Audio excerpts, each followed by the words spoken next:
Kelly Main. My name is Kelly Main. There you go. And Kelly, what do you do? What are we going to talk about today? Well, I guess my acting background and how it pertains or is an asset to business and back and forth, that sort of thing. But mostly my acting is my understanding. Or we could completely ignore its practical effect on anything you do for money and only explore it as a pure art form. That works for me too. Yeah. Okay, so then my first question, which I'm curious about, and I don't think I've ever asked you, is thinking back, when was the first time you tried acting beyond just kid make-believe? Do you have like a thing that happened way back when you were a kid? What happened? It's such an embarrassing story because it's so cliche, but anyway, here we are. It's actually my first memory. I was like, whoa. Yeah. I was like 4 or 5 and my mom, well, I don't know whether I was acting, but this is my first memory of being like, I want to be an actor. I had gotten one of those little kiddie record players, the plastic ones with the 45s. You're probably too young for this, but anyway, they had little. No, I know exactly what you're talking about. Okay. So the story was about Tina the ballerina, and Tina the ballerina loved ballet. She went to the ballet. The woman who was the prima ballerina, did a twirl and sprained her ankle, and Tina jumped from the audience onto the stage and became wildly, successful and was a prima ballerina. And I said, that sounds like a good idea. I could do that. It doesn't work like that. Wait, but does that mean, your acting formation, actually was it just performing, or at that time you're like, I want to be a dancer? I was studying dance. I started studying dance, I think at 4 or 5, something like that. I begged my parents and they let me start study dance. And so then I guess, like most little girls, I liked ballerinas, things like that. And so, I got that little record. I thought that's what I'm going to do. And honestly, I haven't wavered from it since. It's kind of weird, but that's how it is. So at such an early age, like this is like a huge, like core memory stuck in you. What dance and acting did you do as you got older through elementary school and middle school and high school? What did that still in school career of art look like? I started with, I think it was like a combo class, like tap and gymnastics and something else. Mm-hmm. And I did tap dance for a long time. And there was a point in high school, and I took singing lessons, I took acting lessons and classes through the church, et cetera, et cetera. And I did a lot of stuff. I'm a preacher's kid. So I think my first performing really was in the church, at church camp and things like that. And, but there was a point in high school where weekly I was taking tap, jazz, ballet, acting, singing, and mime, like 6 lessons a week. Did your parents at any point, because, if you're a preacher's kid, that also preachers, rabbis, priests, they tend to be very super busy. They have a busy life tending to the congregation. Were your parents always ultra supportive, especially if that max time? I was taking 6 lessons a week outside school. Okay. Like that's a lot. My parents drove me to a lot of lessons. I thank my mom for it these days. I don't know that you appreciate it when you're younger, but my parents were lay ministers. So they did it as kind of a hobby. It's a church in which there's one pastor, but even that is a volunteer position. So they weren't as, they didn't have that much responsibility in that regard, but then they had their full-time jobs. So, and they were very, we went to church 2 or 3 times a week and they were very involved, very spiritual people. So, they did not push me to do it. They were very supportive though. It was kind of a perfect balance. My mom's always loved the arts. She introduced me to the arts. We share that love, but she certainly was no stage mother. And if I wanted to do it and they could make it happen, they'd do it. But I had to be invested in it. And I was so passionate about it. I think they did everything they could to support that hobby, which is pretty awesome. Is in that church, was it a very progressive liberal church? I know sometimes there's a worry that people in some more conservative churches, there's a worry that kids going into the arts, that this is a place of loose morals and out of control stuff. Did they worry about that at all, or the fact that your mom kind of had a good vision of what art is anyway and didn't feel that weird about it? They didn't. They were really supportive of it. And when I say they, I would say, my dad was not into the arts. He came to all my shows and he was sweet and he paid for the lessons and he drove me, but he didn't really get it. Like one show was the same as another. After every single show, he'd say, well, honey, that was real nice. Every time. That was real nice. And then I did a sort of naughty show once and he went, well, except for the dirty parts. That was real fun. So that was like his, but my mom, she didn't like Elvis. She liked Leonard Bernstein, right? Like she loves classical music. She's a big arts person. And so she was incredibly supportive, but again, without being pushy about it. It wasn't her dream. It was mine, That is nice. She wasn't trying to live through you, and you weren't. It doesn't even your dad just wasn't into it. So I love you. If you like this, great. Yes, I will show up. I will try not to sleep. I will. I'll bring you a rose at the end of the show. He was as supportive as he could be, right? When you were at that max time where you're in school full time and you're taking all those lessons every week, was it just like the most fun thing you could do, and that's why you just ate it all up? Or were you coming up with some career path, or you had some goals for, like, I know exactly where this is going to go? Or were you just kind of just in love with that life of getting to do this all the time during the week? I honestly, since I was like 5'6", I was like, I'm going to be a dancer, and then I'm going to be an actor. So I was driven, but I was driven because I was so passionate about it and loved it so much. And I also did a lot of community theater, a lot. Some of it was a little Waiting for Guffman. I don't know if you're familiar with that movie. But it was the caliber, a little shaky sometimes. Just, people are in their own whatever. And so, but it was a lovely way to grow up because I had all these adults in my life who were very sweet and kind to me. And I was a bit of an oddball, I would say. I grew up in Independence, and that's a, blue collar town, blue collar family. And I think everyone just sort of thought, what's going on with her? Like mostly everyone was confused. So theater was a place I felt, accepted and appreciated, which was nice.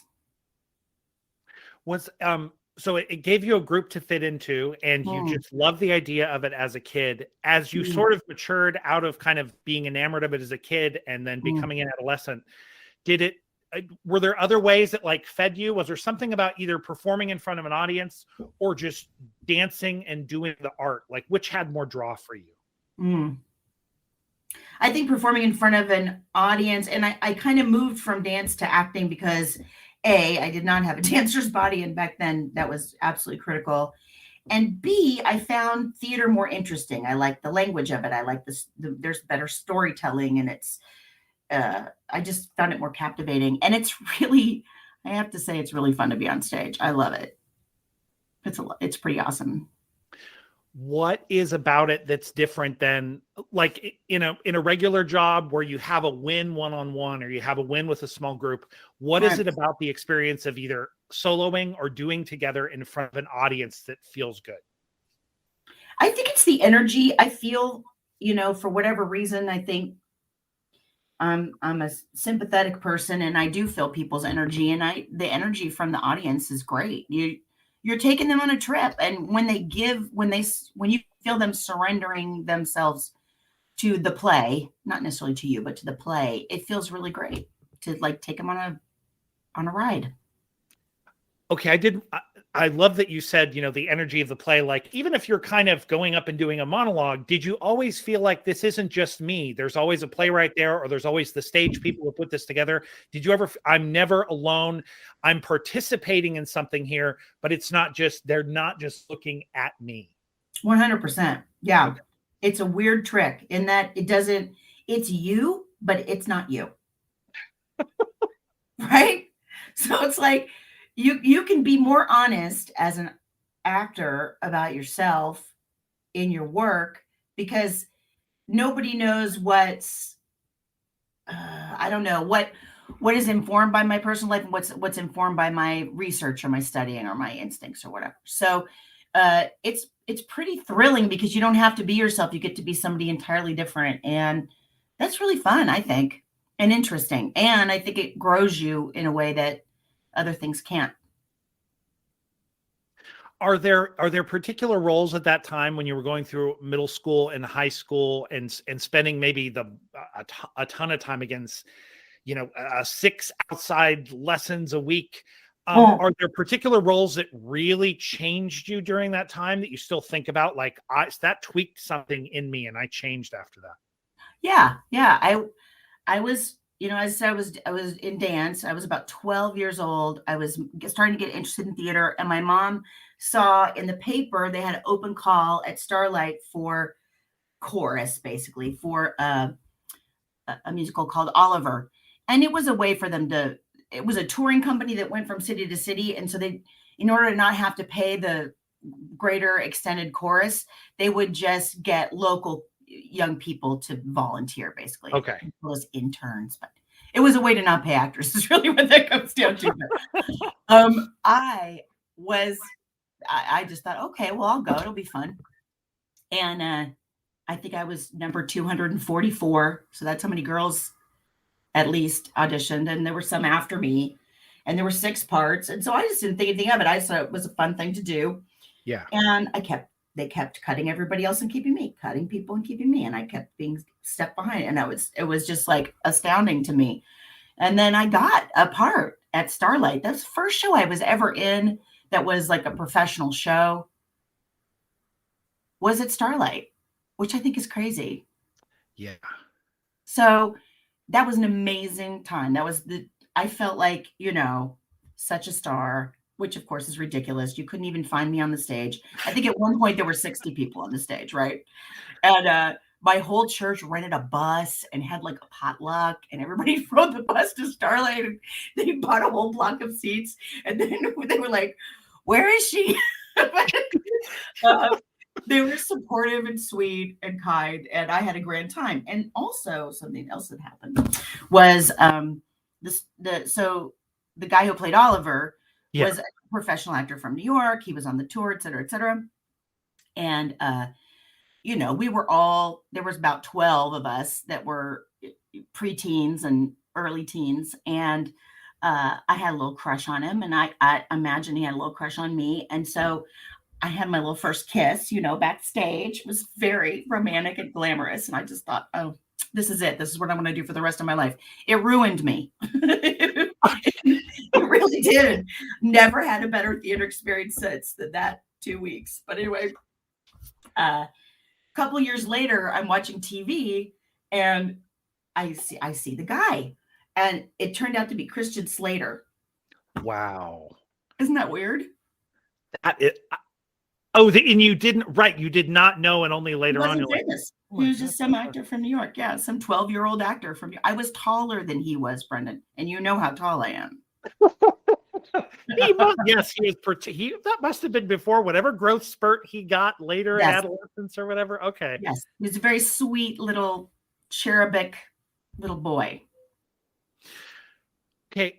So that does sound like an ideal thing where you kind of go in, well, I'm just going to have fun. So you have what so many people talk about when they go into this, when they go into the tryout process. Well, I'm just loose. Like if it happens, it happens. If it doesn't, it doesn't. I don't desperately want it because that'll mess me up. So you were loose when you went in. You're like, oh, look, I made it. And it was amazing. Your whole church came. You kissed Christian Slater backstage.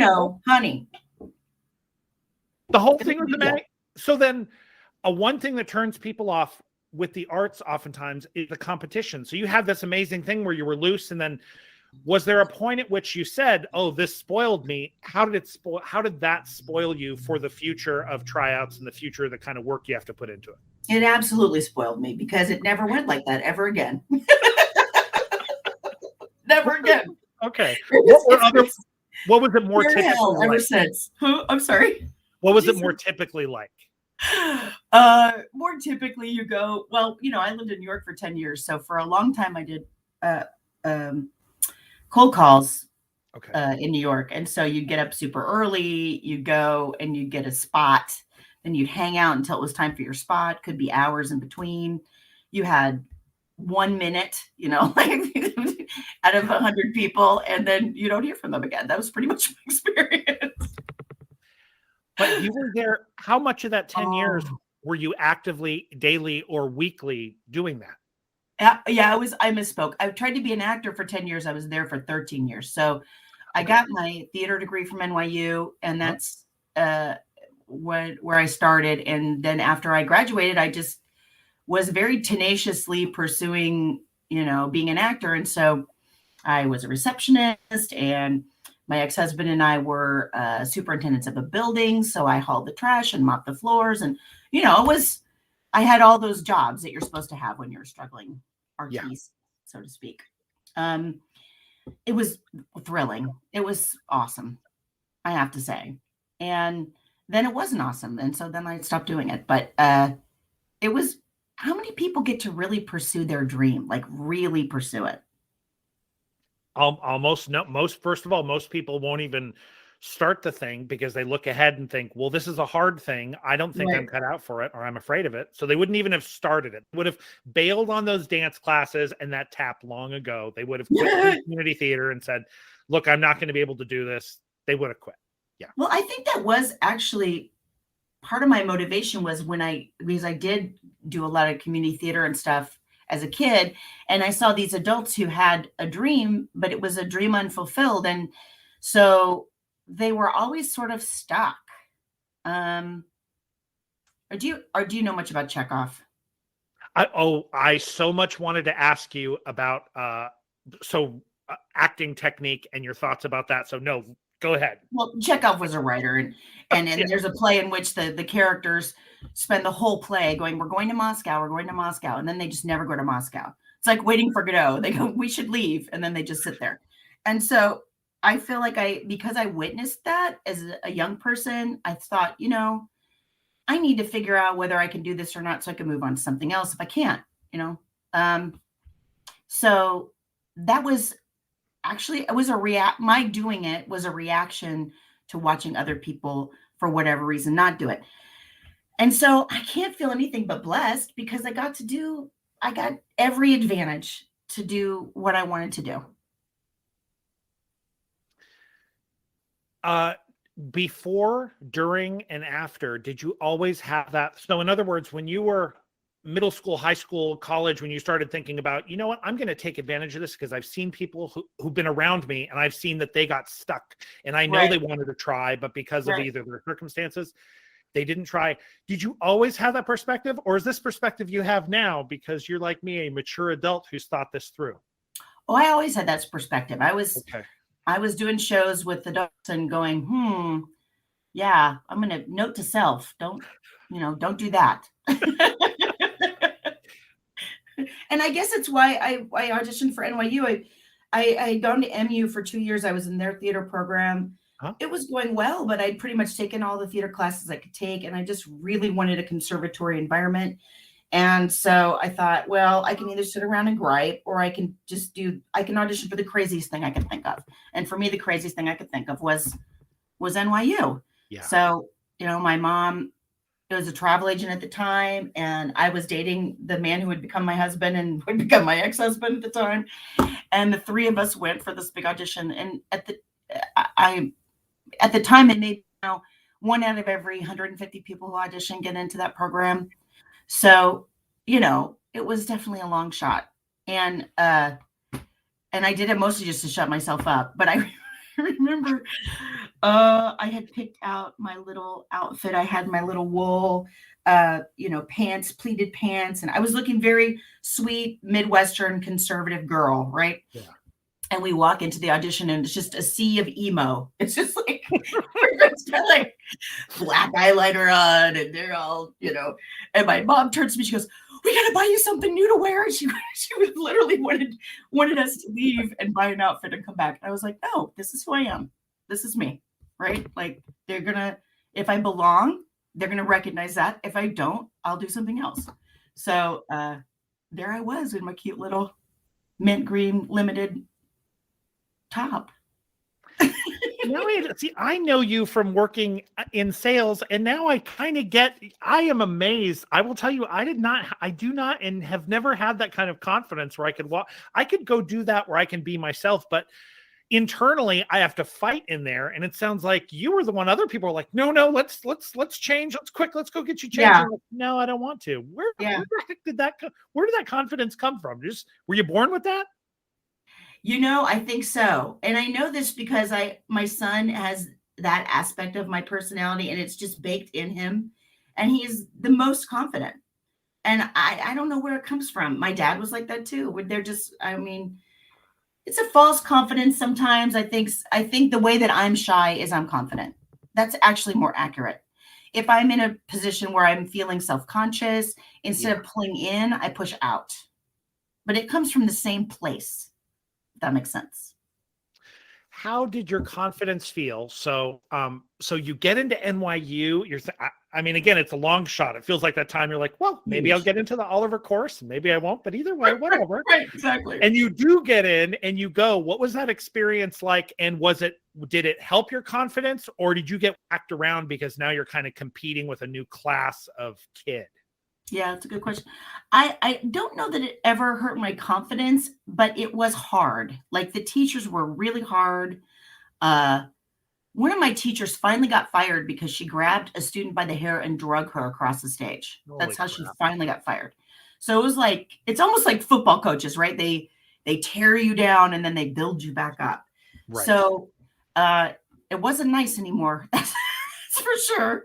But it was fascinating, just fascinating and thrilling. And I loved every bit of it because I got to learn about, I mean, I think part of the reason why I did get in with my little pleated wool pants is because the way that they do the theater program at NYU is they basically farm it out to different schools in New York. And each school is a little bit different and takes a little different kind of student. And the one they placed me in was Stella Adler, which was classical. So I got to study Shakespeare and Chekhov and, all of that. And I loved it. It was just so interesting. And I found my people too, I would say. Like I had not until then found my people, and I felt really comfortable. And I still have friends from that time in my life to this day.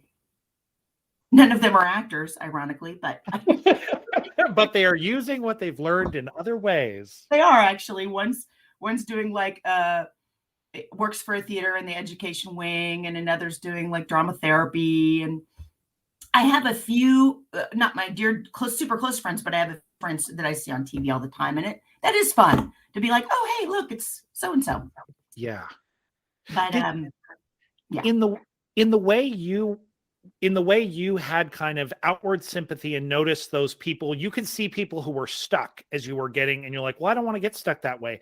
I'm curious about the time at NYU, because when that switchover happened, for instance, I went to grad school. It was not a difficult program, but grad school by its nature is difficult. Basically, you just get planted. You're with all the smart kids. So in NYU, you're with all the talented. So now all the kids are talented. That's the new baseline. And a couple people kind of freaked out and left the program. Yeah. Did you also, in the same way you were sensitive to seeing older people and how they hadn't taken the jump, how did you react to seeing the people who got crushed by that system? Yeah, a lot of people did drop out. And I thought they were smart.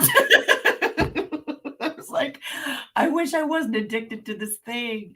And then I had the good fortune of, when you're at a big school like that, you almost never get time on the stage. It's hard to get cast in like a school production. There's probably 4, 5, 6 something throughout the year. And I was lucky enough to do 2 or 3, something like that. And then in our class of 25, the policy in that particular school at that time was that they only gave out 5 A's. So it doesn't matter whether the whole class was terrible or the whole class was wonderful. They only gave out 5 A's. And I always got an A. So I guess it did give me, I continued to feel confident about my abilities. And I was naive enough to think that if I just got all the best training, worked harder than everybody else, made more sacrifices than anybody else, that it would just be a matter of time. before, and I'm not saying a star. I just wanted to be a working actor. Yeah. That was it. I wasn't interested in, I want to make my living as an actor. Okay, so you have good experiences with the teachers, and you develop good relationships with this new like group. Like, these are my people, and Yes. some of you are going to stay there in New York, some are going to move, but there's something. It's like what is it like in those years after NYU when you are, again, you're grinding, so you're doing all those hard jobs to make money, and you're going out for all these tryouts. What is that like? It was thrilling at first, but it's challenging. It's demanding. It was, you get to a point where you start to create your own projects, or you get with other people and try to create projects together. But then it was just, we were just all going to see each other's shows. Nobody who could help us saw those shows, because there were so many plays in New York, and they're going to go, agents and managers, particularly agents, are very hard to find. And they go to, Broadway or off Broadway. They're not going to go to the off Broadway. Some of these plays were like, I have a temp job in an office. We're going to put clip lights and push the desks to the side and put up folding chairs and do Chekhov for 3 hours. Like, yes, it's just ridiculous. So after a while, at first it was really fun, but it was a big dream, and it meant a lot to me, and it was rough for sure. But I also had some great experiences, played some good parts, were in some absolutely terrible plays, and that was kind of funny as well. And you just realize that the earth's not going to swallow you whole, As in, you were in some terrible stuff, and then when you're done, it's just like, well, the play's over. Nobody died. It's just a play. It's not, because it was so important to me at the time, so important. And I would just be devastated because, I'd maybe getting 3 or 4 plays a year, and you're doing all this other kind of work because you have this dream. And the next step is somebody sees you in something, and an agent takes you on. And I just never made it to that step in New York. And so every time was heartbreaking because I was struggling so much to try to get to that next step. If I had to do it over again, I would stay in like Kansas City or some other market. I'd get my equity card, and then I would go. Because when you're non-equity in New York, it's literally thousands of people. And the business is not built to be able to audition all those people or truly give all those people a shot. So yeah, it was kind of interesting. And then I will also say, unlike today, thankfully, as a woman particularly, if you didn't look a certain way and fit a certain idea, you just weren't going to work. And I finally got to the point where I knew I wasn't going to get the job when this happened. I would go in and I would audition, and I could tell they liked it, and I felt good about it. And they would say, Kelly, that was so good. Thank you so much. And I'd be like, I'm not getting that part because they liked my work, but they didn't know what to do with me. And there is so much, but that's years and years of that. Was it sort of filled with different small jobs and different, again, pushing the furniture together out of the way and doing these small things? So it felt like there was enough of a mix. It wasn't like there was that period for 2.5 years where I did nothing but go into tryouts and get nothing. There was always something else to give you some energy during the same time. Yeah, I worked for free a lot, and I did a lot of shows. They were just crappy off Broadway shows that nobody that could help me saw or cared about. But I had a couple of plays that I really loved, actually. And I wrote a one-woman show to try to promote myself, and which is so cliche, but that's what I did. And I wrote some one-acts that I submitted to one-act festivals in which other theater students went to see it. And we all patted each other on the back about how great we were. But, it just didn't do any much good. Had a couple, good opportunities, but for whatever reason, I never did, pop up to that next level. Is there a point at which you could have taken an off? You could have stayed on the highway and turned it up to 11, where you could have I'm going to do everything and sacrifice everything. Do you feel like there was always a part of it you were holding back to be like, it would be unhealthy to take this next step? This would be too many tryouts, or this would be too much, trying to get into the right groups and make friends with the right people, that there was some core of you that like wasn't going to go all the way and give yourself up for it? Yeah, I do remember, because I was married. I was happily married at the time. I did know I wanted a family, and I remember. So one time, I don't know who thought this was a good idea. Woody Allen decided to have an open call audition. Right, this is a very stupid idea because it's just you're asking for trouble. So people got there like the night before. It snowed. There were people, 4 or 5 deep all the way around a New York City block. And there were several hundred, if not 1,000 people showed up for this audition. And this is like 7 or 8 years into my career. Yeah. So there we are. We're, wrapped around the city block. And this is, me taking lessons, me doing plays since I was 12, me going to NYU, all et cetera, et cetera. 5, 6, 7 years into my trying to be an actor process. And some kid next to me turns to me and says, hey, have you ever been in a play before? I was like, yeah, I don't want to be here anymore. I don't want to be here. And then there was also another woman next to me who was like my age now, who had never made it and had been trying to be an actor for like 30 or 40 years. And I was like, don't want that either. That's not going to be me. So whoever it was that organized this audition walked out of the golden door, and he had one of those huge round red carnival tickets, like a round string of these red carnival tickets. And people mauled him. Like they like jumped on him, and he panicked, and he just started throwing the tickets up in the air, just like long rolls of tickets. All I could see was this swarm of wannabe actors and just tickets being thrown up into the air. And I was like, I'm not running for those tickets. I'm not doing it. And one of my friends got a ticket and gave it to me. And this is like freezing cold, waiting for hours, that debacle with the tickets. And then just to walk past a table that had Woody Allen and Sun Yi sitting at it. Yeah. And I was like, I don't want to do this anymore. I'm feeling done. There were several experiences towards the end of that 10 years in which I said to myself, I don't want to do this anymore. I got lucky in that I got to be Uta Hagen's personal assistant in one of the last plays that she did at HB. And most people don't know who she is unless you're a giant theater nerd, but she's in the theater community there in New York, big deal, big teacher. I would say, safe to say, one of the best teachers of the 20th century, and a brilliant actress. And she was also a terrible human being. And so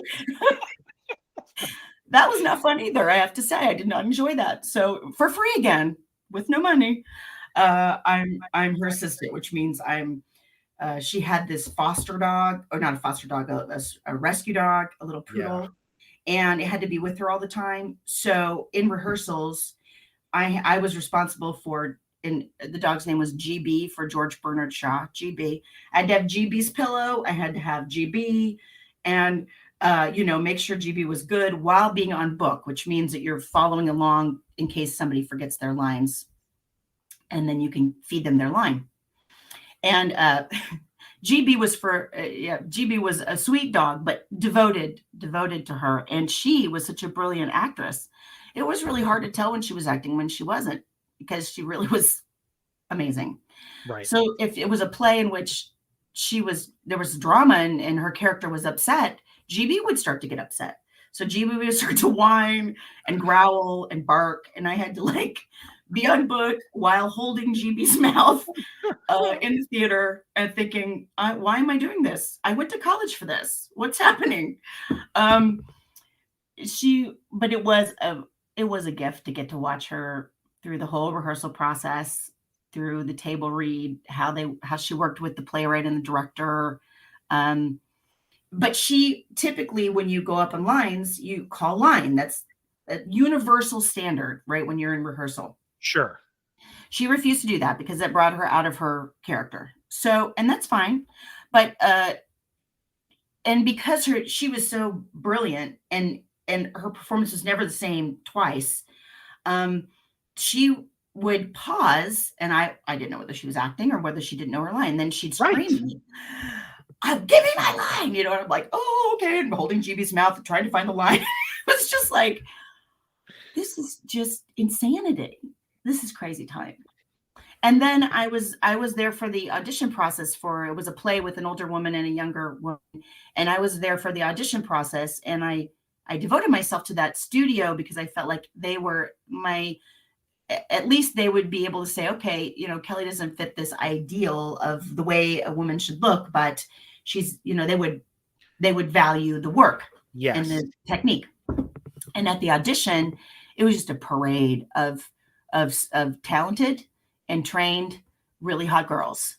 And I was like, I'm out. That was really the final nail in my coffin. I was like, why am I doing this to myself? It's too much.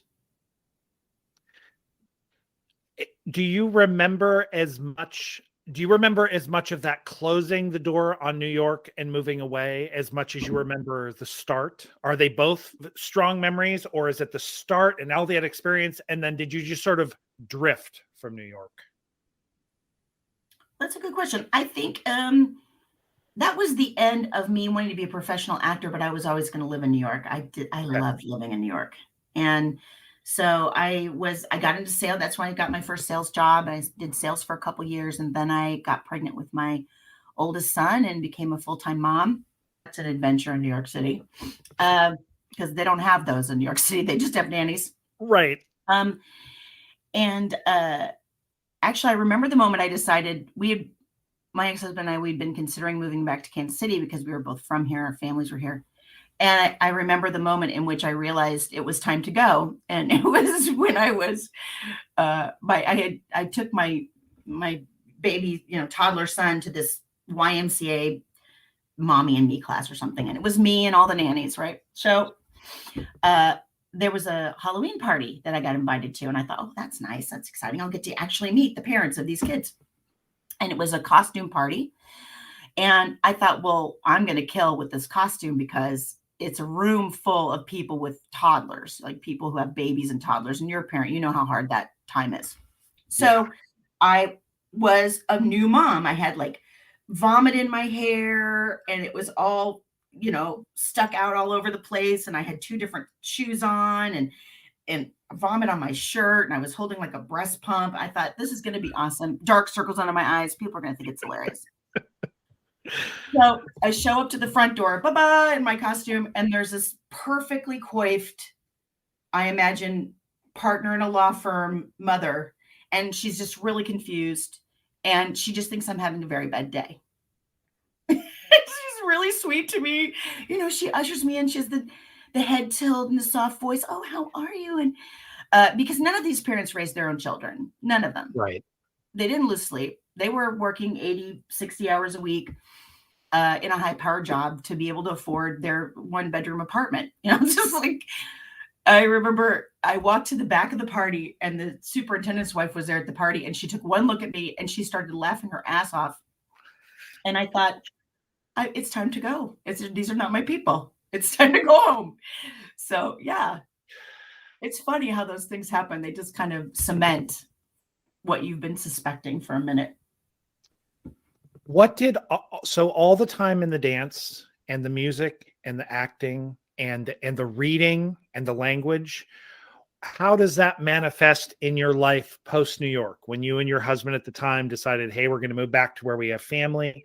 Did you keep acting all the time, or did you try to keep your fingers and feet somewhere in the art, or is it just kind of sporadic? What was it like? Yeah, that's a good question. So I quit the business entirely. Like after that Uta Hagen experience, I was like, I'm out. I'm not doing this anymore. And you're not going to do community theater in New York. That's not really a thing. So I was a mom for 3 years. For the first time in my life, I didn't do a play for 3 years while I stayed home with my oldest son. And we moved back, and he was like, about 3 years old. And my mom, for the first time in my life, was pushy about it. She was like, Kelly, this is stupid. You're in a smaller market. You have great training. You love it. You're this would be a great thing for you to do as a full-time mom, to kind of get some personal space. I will take the baby, go on auditions. And I was like, all right, I'll go on auditions, but you'll see, it's not going to work. And then I started working locally in Kansas City. And I have to say, that's been the happiest time of my artistic career, is the work I've done here in KC. Are there certain people now and you try to get into their stuff, or do you kind of just keep your eyes open and like, well, maybe that, maybe this, or have you sort of fallen in with a crew? I think you do, because it's a smaller market, you do get to know everybody. And when we go to see each other's shows, there's also the people who could give us jobs there too. Right. Yeah. And so if it's opening, this is the great thing about Kansas City. If it's opening night and you go to a show and there's a little, gathering in the lobby afterwards because it's opening night, you can walk up to the artistic director and be like, hi, I'm Gilly Main. I like to act. And if you show your face enough and you go to enough open call auditions, they start to go, oh, okay. But really, open call auditions are not how you get work, I've discovered. How you get work is you're in plays and people see you in plays. And then you show your face a lot. And then they go, oh, yeah, I remember I saw Kelly in that play. And there's this other part. Maybe she'd be right for it. I should call her in for an audition. And that's usually what happens. Sometimes I get offered the part. Sometimes I get called into audition. I auditioned for 3 plays recently. 2 I did not get, 1 I did. So... Do you think people, that's interesting, that they see you and they start thinking about you, and their kind of artistic brain kind of knows they know the way you talk, and they know the way you walk, and they know the kind of energy you bring, and they think, oh yeah, this part, that does feel like Kelly. So maybe it's it's a more creative process than thinking, I need a round peg for my round hole plump. Well, and in some ways, it's always been like that. Like, I had a friend in New York who was very successful, and I think it was a small group of people that all knew each other, that did see each other's plays, and they were Broadway actors, and there's a whole clan there. In Kansas City, you don't need an agent to talk to those people or to interact with those people. So it's really up to you to kind of show up and show your face. And I've been fortunate enough that sometimes people, and it is about reminding them, I think. That's the other thing I figured out, that there's 2 things I learned in New York. I used to be like, I just want to work. I'll do any play that comes my way. But then that immediately classifies you within a certain group. And it's very hard to get out of that group once you're in it. So here I had to learn to meet the people I want to work with, talk to them, relate to them, and try to work only with them and not just take anything, because it classifies you in a way that it's hard to get out of. So it probably shouldn't, because I can see how the 2 people, one person sort of, you're talking about, networks and waits for the right moment. And then other people are like, look, I have free time, so why shouldn't I be acting in whatever during my free time? And I can see how, from the outside, maybe some people who haven't ever thought about doing that will just hustle that, I could see how they'd be like, I've seen that. And they would, of course, see you in terrible stuff that you didn't have any control over, or hear about it. Oh yeah, she was in that play. That play was the worst play I'd ever seen. Nothing to do with you, but you get the stink of it. It's really too bad there's no video, because I could do an impression of the looks on people's faces when you're in a bad play. It's really something, I have to say, Brendan. One time, I had friends who did, they did a Macbeth, and they all had to mess with it, right? Like, so they would do a clown Macbeth. So like when people were dying, they'd like open up an umbrella and little red pieces of paper would fall out. And it was so bad that they stopped having intermission, because if they had intermission, the whole audience walked out, including their friends and family. So we were just captive for 3.5 hours watching Macbeth, Clown Macbeth. It's a wonder that didn't make it to Broadway and then a feature film. It's shocking that Peter Hall didn't just snap that right up. So yeah, you make a good point. If they did see me, they most likely did not see me in my best environment. That's a good point. I didn't think about that. What has anyone ever come who's young and in the arts and comes to you and says, so shouldn't I, or do you have any advice? And can I ask you, is the advice different for every person who comes to you and asks you, or do you kind of give a general, here's the advice I have for someone who's going to be a performer or an actor? Well, I feel like I can give an opinion about whether they're skilled. Okay. You cannot give an opinion about whether they can get into the business or not, because those are really two different things. Yeah. So what I usually will say is, don't do it. Don't do it. You're setting yourself up for a lot of heartbreak. So if you can imagine yourself not doing it, just don't. Uh, and then I say the truth is, all growing up, every time I met a professional actor, that's exactly what they said to me. Try not to do it. If you can do something else, do it. And I didn't listen at all. So I think if you want to be an actor, you're going to try to be an actor. And if it's just a part of having the disease of acting. So it does feel a bit like it's just a compulsion that was in Yes. you, and and I like it because at least the way you paint the story of your life, you had the compulsion, you had the fever, and eventually the fever broke, and you decided, I don't want to be sick anymore. I want to go do something else now. That's exactly right. And I have to say that I think walking away was the best thing I ever did artistically. It was definitely the best thing I ever did in my personal life, but it was also the best thing I ever did artistically because I went out and had children, and I was in offices and I lived the non-actor's life, and that informs my work better than if I had just, been devoted to my art 100%. I also, that thought, I bring it back to your parents who were lay ministers. I think a lot of times there's rabbinic schools or 16, 17, 18-year-olds in the Catholic Church go and become priests without having any kind of, they just go straight into the priesthood or straight into the nunnery because they're so passionate about it. And they don't know what life is like out there for other people. And these rabbis, it's their second career, or the priests who come after they have a family. They know what it's like to be a regular person in the regular world in a way that probably an actor kid who pounded his or her way through that process and then as an actor, they don't know anything about what life is like. You don't really. And that is part of it is you're making it up, right? You're doing your research, you're trying to relate to the character, et cetera, et cetera. But yes, it's a lot easier when you have all this life experience that can inform the choices that you make as an actor. I think you're better. I don't know how you play a parent if you've never been a parent. That to me would be very hard. Yeah. It's like trying to do a love scene having never been in love. Yeah, you could probably, if you studied enough, you'd probably do a good simulation of it. But you're right, there'll probably something lacking. Okay, that kind of brings me to one of my last questions. I did want to ask you, there's sometimes a lot of philosophy and ideas that go behind. You mentioned these acting instructors you worked with, and a lot of times they have this big full philosophy about what acting is, about what it has to do with your soul and your heart and your mind and what you have to know. They have a whole theory about it. Did you always get in with the theory of acting, or did you feel like there was just something authentic about, look, you kind of just show up and learn the thing and see where it goes? Or did you have a process?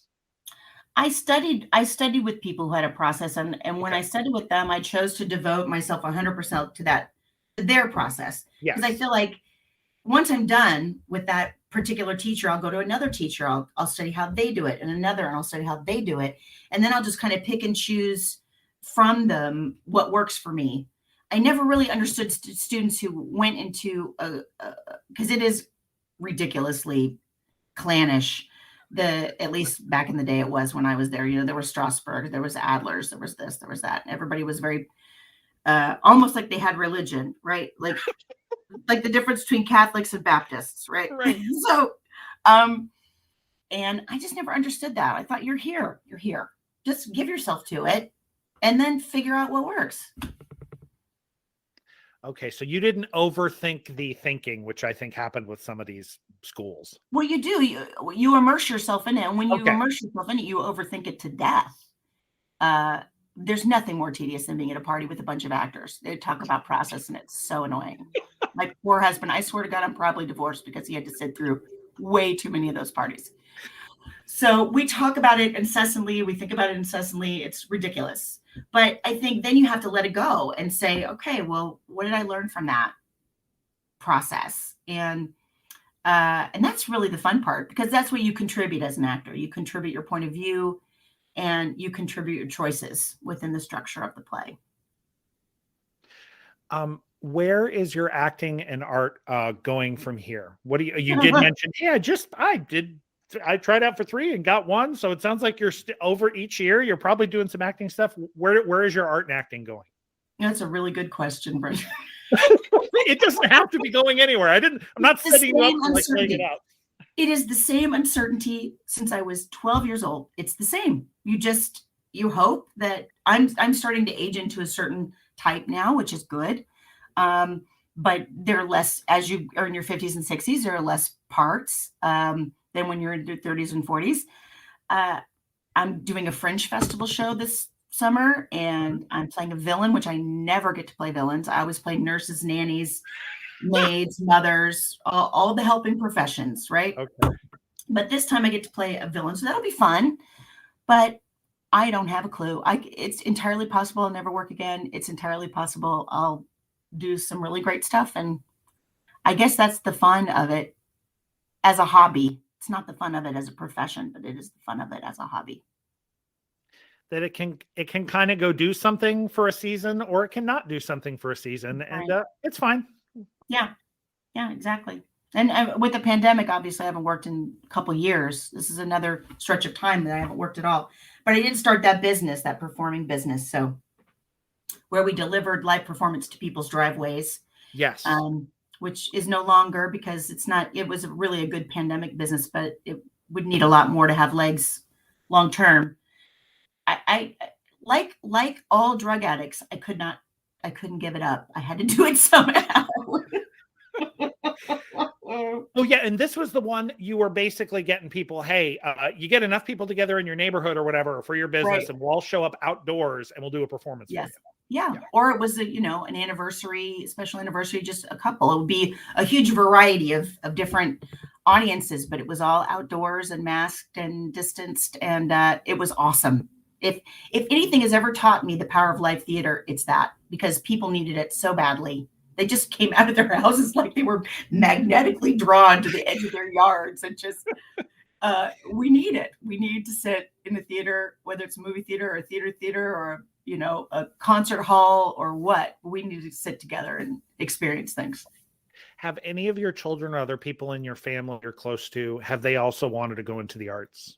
No, not at all. My kids could not be more annoyed about my work. Fascinating. Yeah. And my son secretly got a theater, lettered in theater in high school.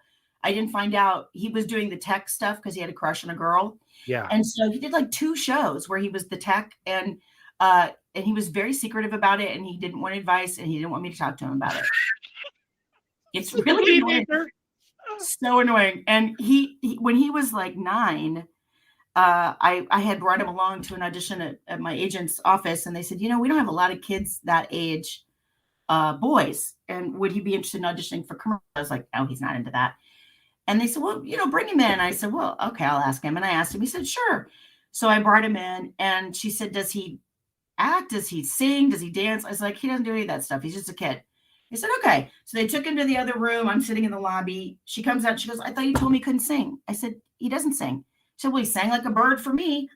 So he got commercials. I mean, he booked commercials for a while until he didn't like doing it anymore. But I think he booked it because he didn't care about it. It wasn't, It was money to him. And he made some money. But I remember one time I was working on lines at the dining room table, and it was a drama, and I was feeling, moved, and I was, quietly crying while I was working on my lines.